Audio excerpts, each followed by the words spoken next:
तो बच्चों, आज हम कहानी सुनेंगे। 3 दोस्तों की कहानी, चूहा, खरगोश और कछुआ।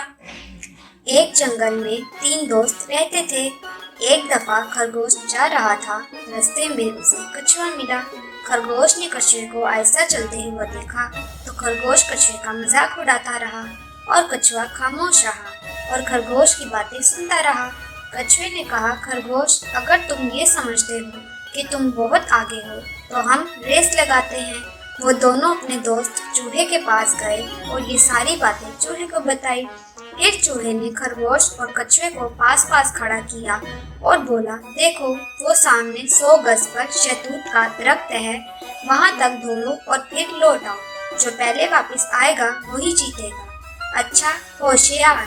1 2 3। खरगोश भागा। कछुए ने भी पाँव उठाया और दौड़ शुरू हुई।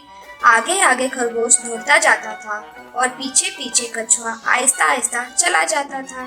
जब दरख्त के पास पहुंच गया तो उसने सोचा कि कछुआ तो अभी 10 गज भी ना चला होगा, मैं दरख्त के साए में जरा आराम कर लूं।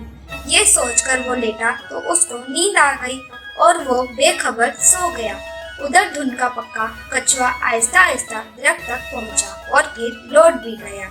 जब कछुआ वापस आ गया तो खरगोश की आंख खुली और वो भागने लगा। चूहा खड़ा तमाशा देख रहा था। खरगोश आते ही बोला, क्यों भाई चूहे, मैं ही जीता ना। चूहे ने कहा, नहीं, तुम नहीं जीते, कछुआ जीता है। ये देखो, वो तो कब का वापस आ चुका है। तुम सोए रहे और वो चलता रहा। ये सुनकर खरगोश को बहुत अफसोस हुआ, मगर अफसोस से क्या फायदा।